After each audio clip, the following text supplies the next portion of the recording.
This is going to be such a weird video to make because I have to break this down for multiple audiences. Now what happened with my 2016 Pokemon Worlds coverage is those videos got a lot of views, like 200, 300, 500,000 views. So what that means is that the general gaming audience, everyone knows about Pokemon, especially now after Pokemon Go, but even before Pokemon Go, everyone is familiar with Pokemon Away. If they see something Pokemon that just tickles their nostalgia just right, they're going to click on that video. So if they hear about like a cheating scandal or a Worlds Pokemon scandal, even if they generally have no interest in Pokemon, they're going to watch the video, and that's why I kind of have to make this video to where it's understandable for everyone. But then it gets weirder, because once we actually get into the Pokemon community of the people that know what I'm going to be talking about, it's already split right there with extreme levels of bias. That currently, the competitive scene in Pokemon is majority cheaters. It's hard to explain, it's hard to describe, because no other game has this, no other sport has this, no other aspect of life has this. What happened to don't lie, cheat, and steal? That morality is completely gone in the Pokemon community, and there's more cheating than there is just legitimate play. So that's where that other split is going to come into. That the people that support cheating, they're automatically going to dislike, write off this video, bot it, do whatever they can to suppress the information of the 2018 Pokemon World Champion using hacked Pokemon. The legitimate players, they actually get attacked. They are in the minority. They get suppressed and put down by the hackers and cheaters in the community. That is the madness that we're talking about. And it seems like Pokemon is just completely lost at this point. I don't think there's any other way of saying it, because you look at the top 16 players, you look at the top 32 players, you look at the majority of the world's qualifiers, cheaters. Majority of them. Almost all of them. Using hacked Pokemon, save modification, cheating, playing against the rules. I have videos on this. It's just indisputable at this point.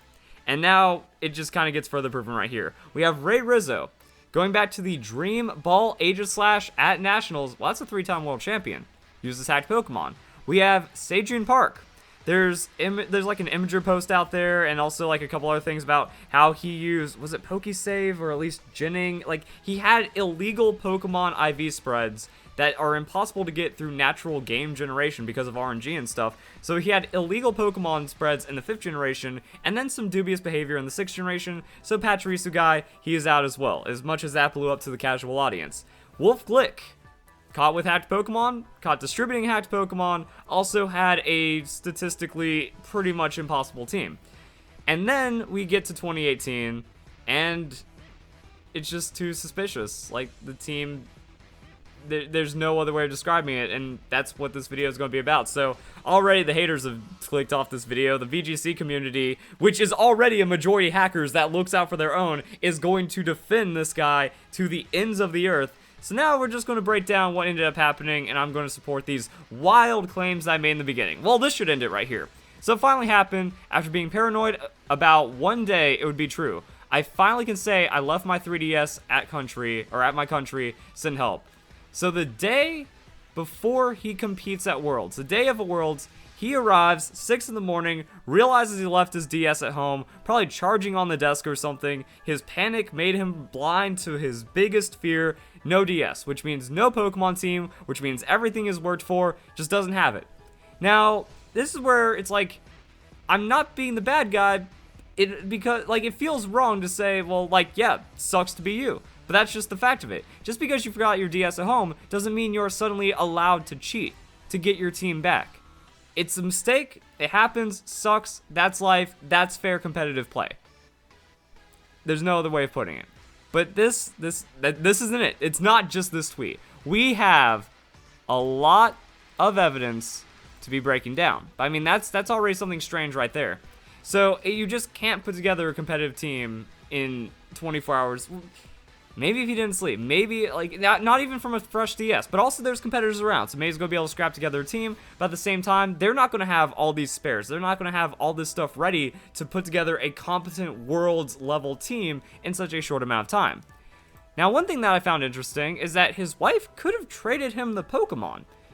This is almost dream come true. He talks about his wife. Once my wife asked me, why do you keep competing? Don't you make your dream come true? Last year we made top 8. Yeah, that was my dream then, but I'm going to be the champion one day. That's why I keep trying.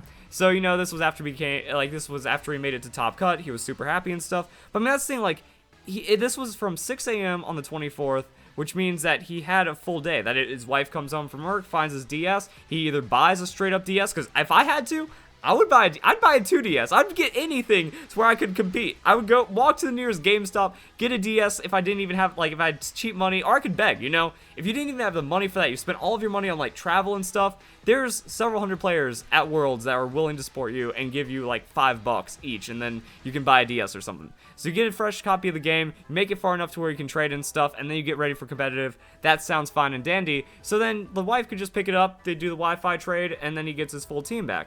But the thing is, he used a completely fresh team. And we're going to get into that later.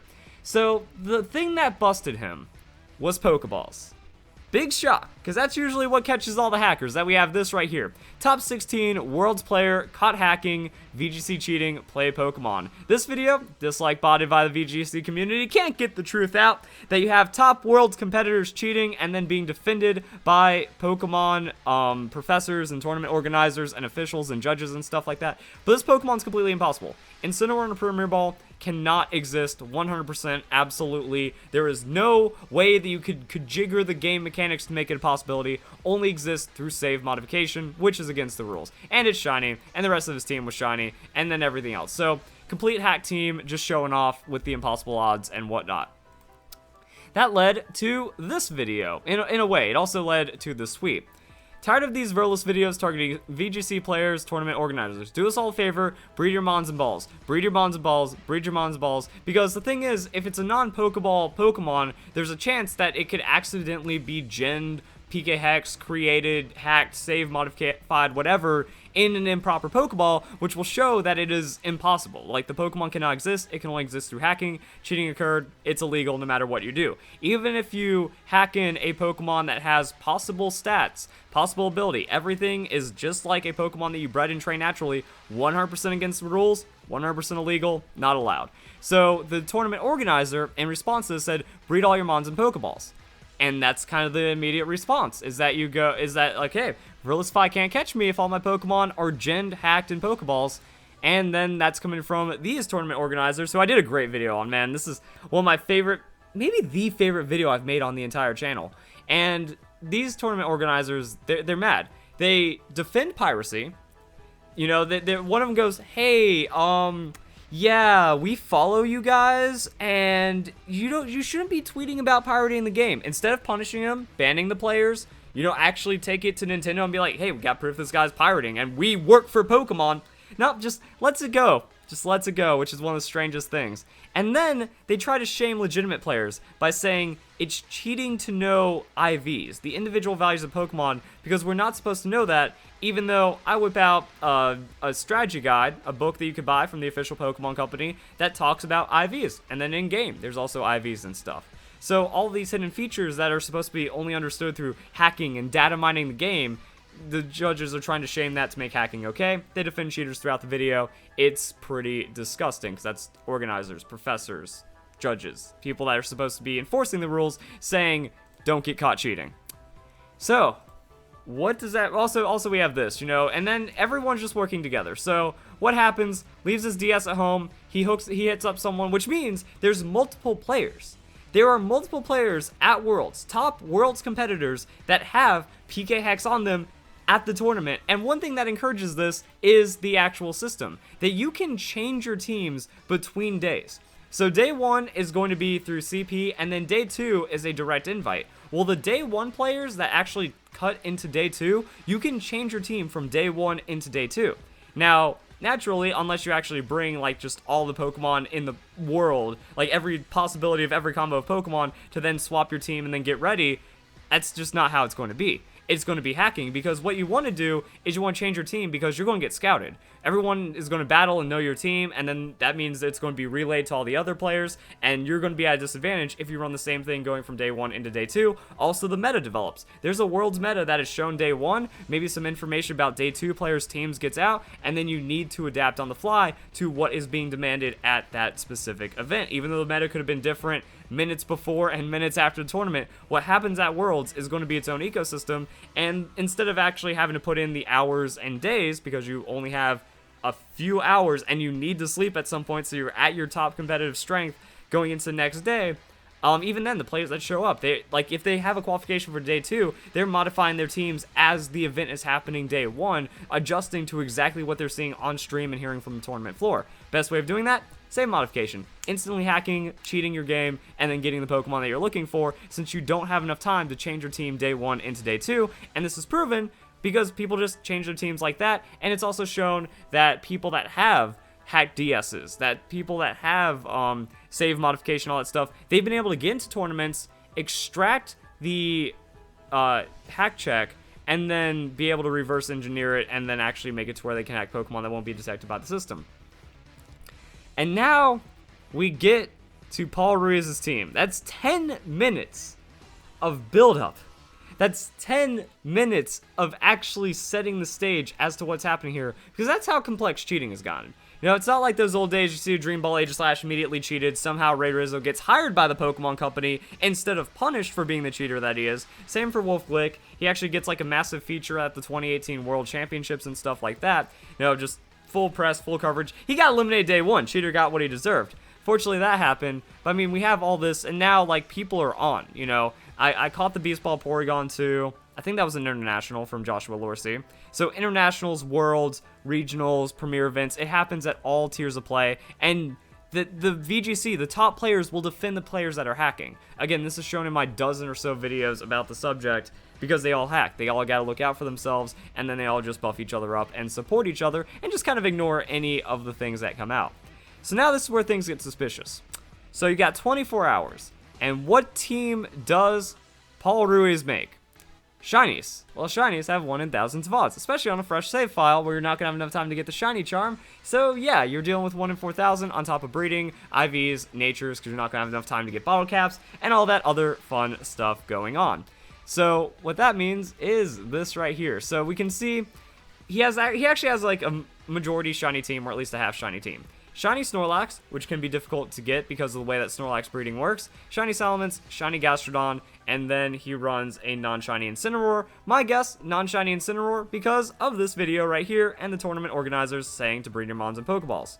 Which brings us to Paul's team only having Pokeballs.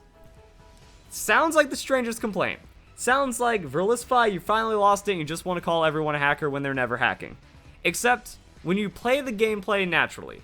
When you make it to that stage in the game to where you're actually catching the Pokemon, you're not going to use the weakest tool to catch Pokemon. It's going to be an Ultra Ball at the very least. It's going to be a Quick Ball for that 5 times capture rate at the beginning of the encounter. It's going to be some other random Pokeball that gives you an advantage. That going out, finding the Bagon, and after you make it to that stage of the game, and then only using it like a Pokeball on it with its pretty difficult capture rate, and then breeding it down, that's not going to happen. The interesting thing about breeding mechanics is they've been buffed to a way that it hides cheating because it makes it to where like the lineage of Pokeballs is all kinds of crazy right now, but now it also makes it more apparent that, you know, if at some point in that Pokemon's lineage it was not caught in a Pokeball, which is the more common option, that means a full team Pokeball Pokemon is going to look suspicious. That looks like Verlisify Fear.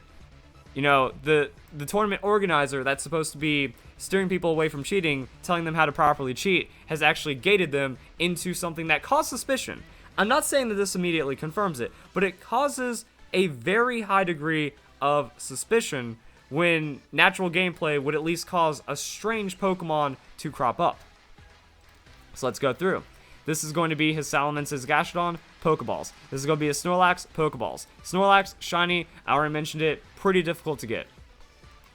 So then, I found some other video of him battling. So Wolf Glick versus Paul Ruiz, Game 1, World Championships 2017, Day 2, Round 4. So, going back to Worlds, team actually looks a bit different. So we have an Alolan Persian inside a Dusk Ball. So we have a normal Snorlax, so not a shiny Snorlax. Suddenly picked up a shiny Snorlax over the year. Alright, good for him. Except he only had a day to get it, you know, sarcasm. Gotta make it clear what I'm doing right here. So because of that, you know, oh wait, he's caught his Pokemon in other Pokeballs to make them easier to capture, but also it seems like he has a signature, a calling card, which makes it even a bit more suspicious. So later on in this battle, we see a Salamence in a Love Ball, non-shiny. Okay, so suddenly picked up a shiny Salamence that isn't in a Pokeball that his parent Salamence would have had. So this actually makes it a bit more suspicious, because if he used this Salamence for breeding, then that means that love ball should be on that shiny Salamence, because that, we already know it's competitive. That's got great IVs. You do Masuda method, shiny charm, foreign ditto, shenanigans, and why not? Let's say that the shiny Bagon would be possible to hatch in the way that you want it, but we're talking about completely different parents, completely different Pokemon, all that fun stuff going on right there. And then this actually proves that it was not his wife that transferred over his Pokemon. Like, that would have been the best way of getting it done, that we see right here. You know, Latin International Championship, or International Challenge, 2018, Round 6, Paul Ruiz. He's here. He's representing. For some reason, the video is all out of scale, but this is his shiny Salamence in a Dusk Ball. So what you're saying is this guy pulled 2 shiny competitive Pokemon in a very short span of time. Again, like, assuming that he didn't just gym them the day before. We're trying to like build the implausibility right here, because some people need this spelled out to them. That's a community I've been dealing with forever. So yeah, I struggled to get a shiny Pokemon that isn't competitive, let alone one that actually is. Because you have to also get the nature gamble, you have to get the IV gamble, you have to get everything perfect on top of the 1 in thousands of odds. And then so this one, suddenly his love ball became a Dusk Ball and his shiny. And then we can also see another Dusk Ball on his shiny Gastrodon.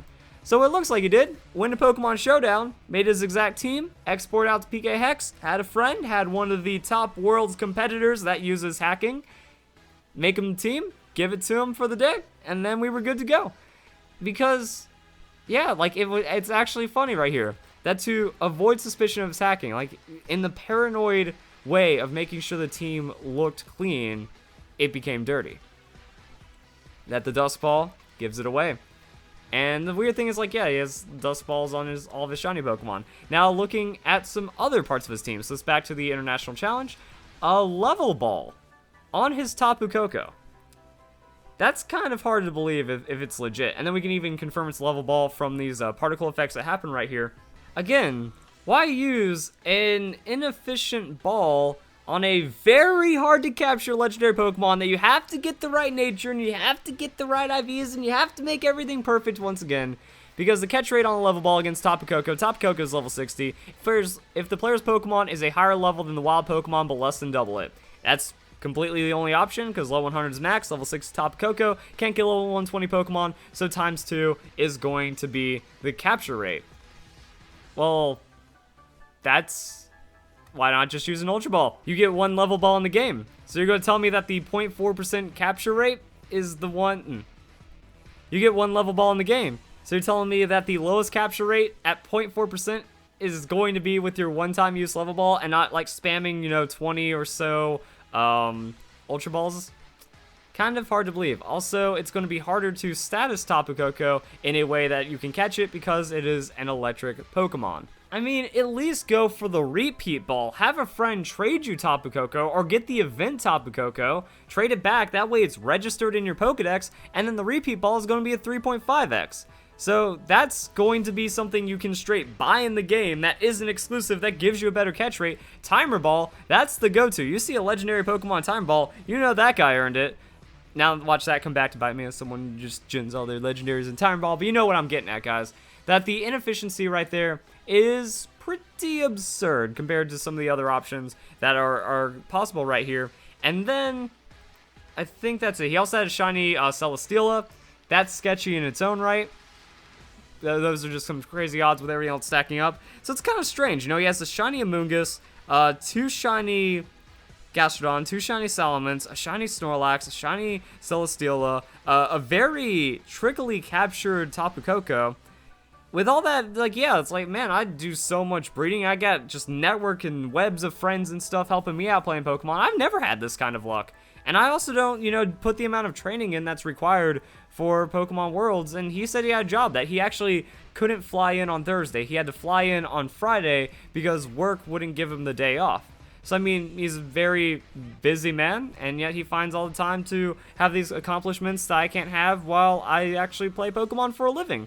And then all this other suspicious behavior on top of it. Pokemon's rotten, guys. It's crazy. And it's funny how he was caught, and it's funny how everything lines up. So, hope you guys enjoy the video. Hope you all have a nice day. Thank you very much for watching.